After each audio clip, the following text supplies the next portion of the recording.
Imagine spending decade after decade believing with absolute conviction that you, your colleagues, your professors, your textbooks, and your Nobel Prize-winning scientists had mapped the rhythms of the universe, believing that the great cosmic dance of matter and energy could be explained with models and graphs and neatly bound equations, that the stars were born in clouds of gas, that they burned bright for eons, and that they died in predictable explosions whose remnants we could catalog with precision, believing that the black holes, neutron stars, and galaxies were terrifying in scale but comforting in their order, that even chaos could be graphed, simulated, and written down, until one day, without warning, all of it was ripped apart not by some futuristic alien intelligence or godlike hand, but by a silent traveler, a forgotten machine built in the 1970s, a probe smaller than a car, powered by a decaying nuclear battery,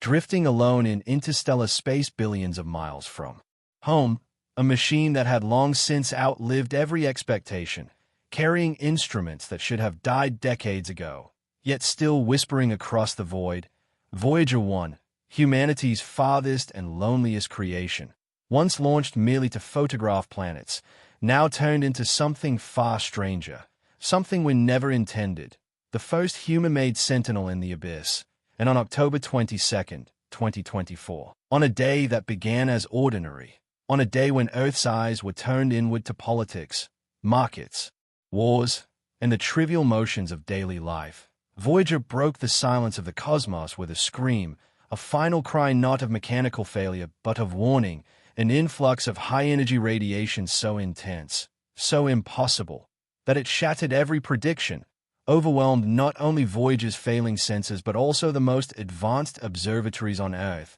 from NASA Swift to Fermilab's detectors, flooding them all with blinding waves of power that drowned out the heavens for a moment. And in that instant, humanity was forced to confront the possibility that we had never truly understood the stage on which we lived, that the universe was not a calm clockwork of stars and galaxies but a battlefield of violence, a place where unimaginable forces could erupt without warning and without mercy. And at first, of course, scientists refused to believe, assuming a glitch, a dying probe transmitting nonsense, corrupted data, a malfunctioning memory buffer. But as the hours passed and the signals matched across multiple instruments, a terrifying truth crystallized. Voyager 1 had been the first to feel the shockwave of something that should not exist, a gamma-ray burst later designated JUBI 22109A, the brightest, most powerful ever recorded, so intense that it surpassed every previous energy record by orders of magnitude,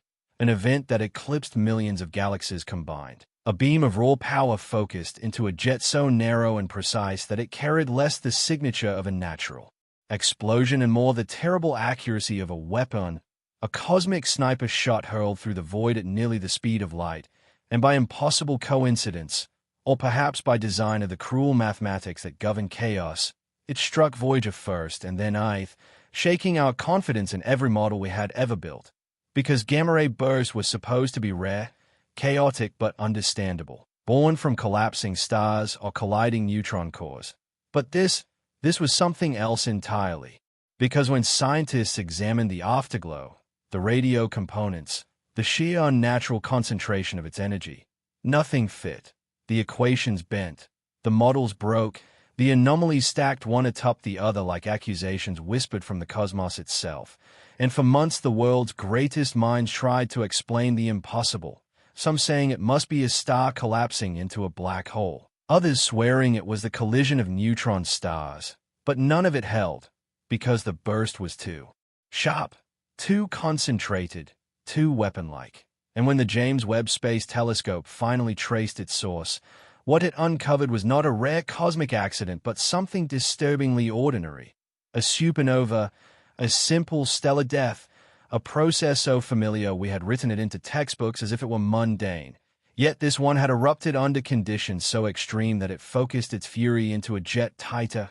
narrower, and deadlier than anything we had ever imagined. And suddenly the comfort was gone. Because if an ordinary supernova could, under the right circumstances, fire a cosmic rifle shot across space with energy enough to blind our instruments and nearly tear our models apart, then nothing in the universe could be trusted. Not the stars we thought we understood. Not the patterns we had catalogued for centuries, because how many other so-called ordinary events might carry within them the seeds of catastrophe beyond imagination? How many times had we misread the signs? Or worse, how many times had such bursts occurred unrecorded, passing silently in corners of the cosmos where no eyes were watching? How many bullets had been fired in the darkness without us ever knowing we had been missed? And if Voyager's battered instruments had not been there, naked beyond the heliosphere, stripped of the sun's protective bubble, exposed to the raw and brutal face of interstellar space, we might never have seen it at all, never have known it had happened,